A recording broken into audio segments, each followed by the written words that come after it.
Resident Evil contains a wide variety of monsters, small and big, that have such inspired designs. I'd even go as far as putting it on the same pedestal as Silent Hill. However, the true genius comes out for those unique, imposing bosses that are scattered throughout the franchise. So, with that in mind, here's the top 10 Resident Evil bosses.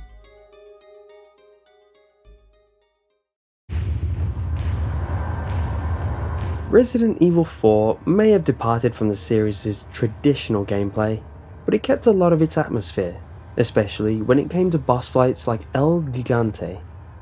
El Gigante literally translates to the giant, which is the best way to describe the monstrosity towering over Leon at this point in the game. El Gigante wields a tree trunk as a weapon and is more than capable of flattening houses or picking up people like you'd pick up a toy. You'll eventually defeat him with enough time, effort, and bullets, but until then, prepare to feel a bit overmatched. You hear whispers about Nosferatu long before you meet him in Resident Evil Code Veronica. This poison-spewing nightmare was once a man, and his dark fades is proof of how twisted the Ashford twins are. What makes this boss fight particularly interesting though, is that it's possible to kill him with a single shot. Nosferatu's mutations have exposed his heart, a major weak point. With a sniper rifle and enough accuracy, you can shoot his heart at the start of the battle and immediately kill him. There's even an alternate cutscene if you succeed. If you can't make the shot, however, prepare yourself for a challenging battle. The outcome can also affect the course of the game. If Nosferatu poisons Claire, she can't be healed normally, and Chris must search for a cure in the next section. Nosferatu is a term used for vampire, as was popularized through Bram Stoker's novel Dracula. Its original etymology is undetermined and up for debate.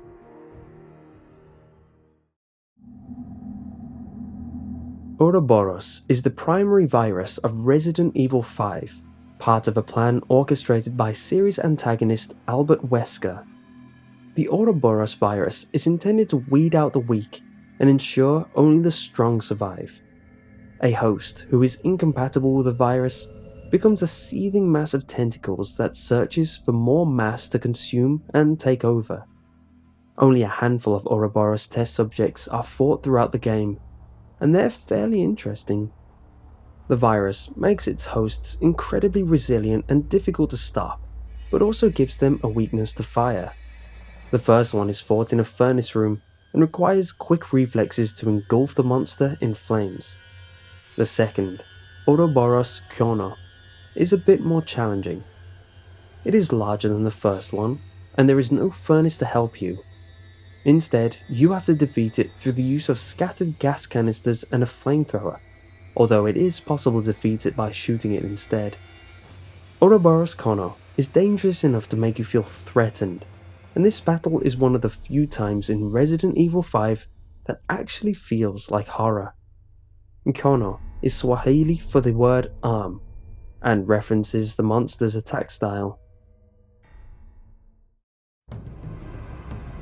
Just when you think you know what to expect in the original Resident Evil and its remakes, you learn the T-Virus infects plants too.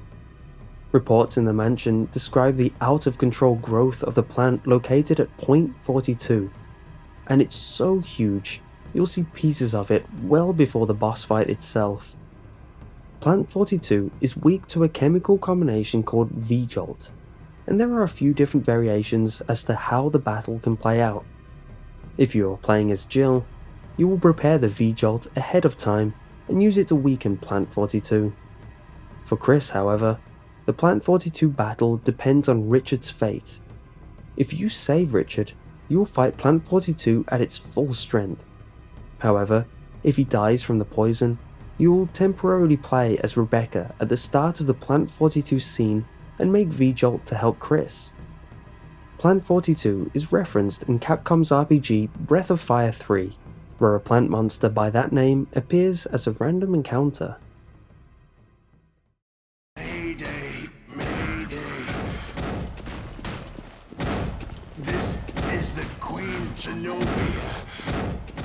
Rarely has a call for help filled players with so much dread as when Resident Evil Revelations players first heard the Queen Zenobia's communications officer. Infected by the T-Abyss virus, the comms officer spent his final moments trying to call for help. Fully mutated into an abomination known as Skagdead, he still remains enough consciousness to repeat his final words over and over.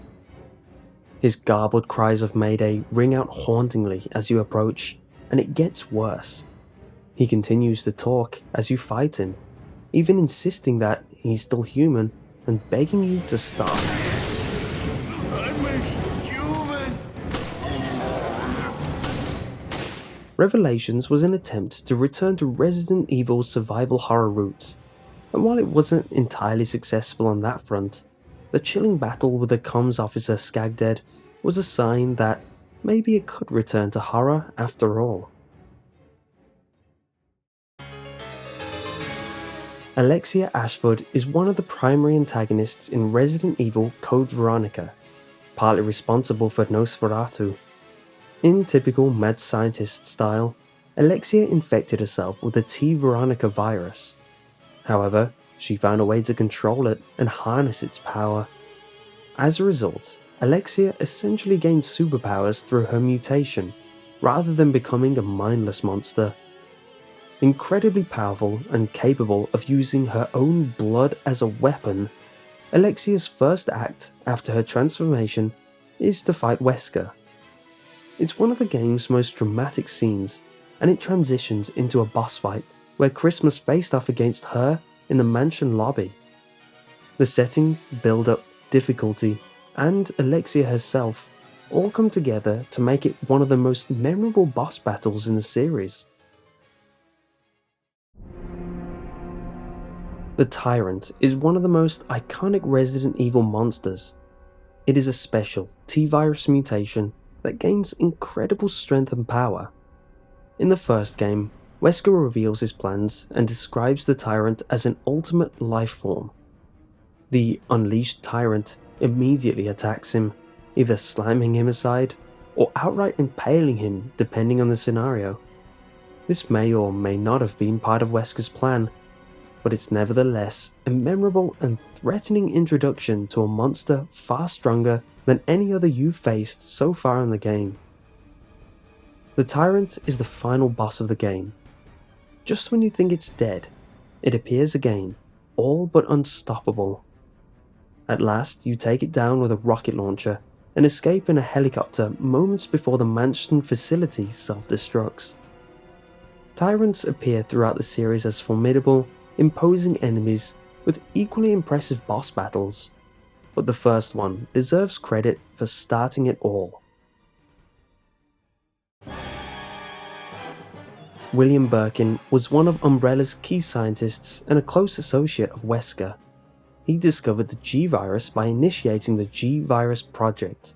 However, once he finished his work, disagreements with his superiors led him to betray Umbrella, and Umbrella sent a team to claim the virus. They fatally shot Birkin in the confrontation, and he injected himself with the G-Virus.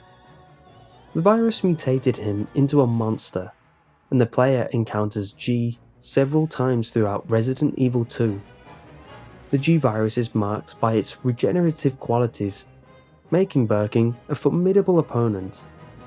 The more injured he becomes, the more the virus adapts, sending him through multiple transformations. In the early stage, Birkin retains much of his human appearance, but he becomes more monstrous throughout each transformation until he's a hideous mass of flesh and teeth. As Birkin reappears time after time, more mutated each time, it's hard to shake your discomfort with a foe that just won't die. And his boss battles are made even better by an awesome leitmotif that transforms with him.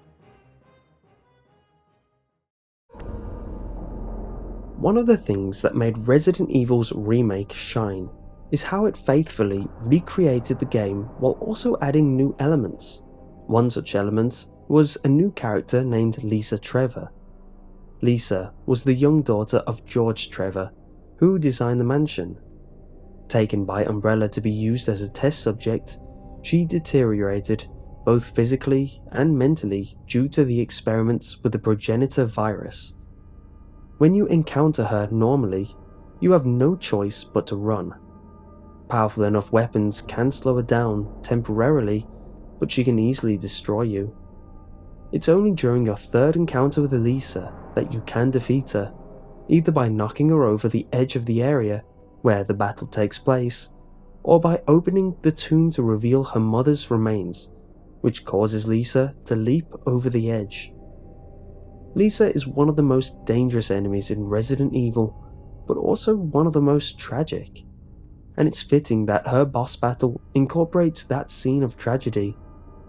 It's also noteworthy that, due to her important role in Umbrella's experiments, she exhibits traits similar to both the Tyrant's and G mutations. So, what brings more chills to a Resident Evil player than Skagdade's Mayday and Lisa Trevor's cries combined? One word: Stars. As you try to escape Raccoon City in Resident Evil 3 Nemesis, you are relentlessly stalked by an experimental tyrant variant called the Nemesis T-type.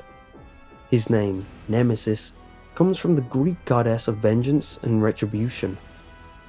Nemesis was designed to retain intelligence and follow orders, and Umbrella sends one to hunt down the surviving STARS members. You might be exploring a new area, you might be solving a puzzle, maybe you're just trying to get from place to place. But when you hear Nemesis's low growl of stars, it's time to run. Nemesis is powerful, resilient, and implacable. No matter what you do, even if you defeat him for some bonus items, he keeps pursuing you. He is a constant menace throughout the game, a solid challenge whether you run or fight him. And the fact that he has his own sinister catchphrase makes him all the more memorable. Resident Evil 3 culminates in one final battle against Nemesis, and after he's stalked you throughout the rest of the game, we have to call Nemesis the #1 Resident Evil boss of all. If you enjoyed the video, leave a like, and if you want to see another top 10 based around monsters, click here for my top 10 scariest Silent Hill monsters and what they mean. Or if you want to see something different, click here for my top 10 Souls-like games you may like. And if you want to see more lists in the future, subscribe. I put these out every Saturday.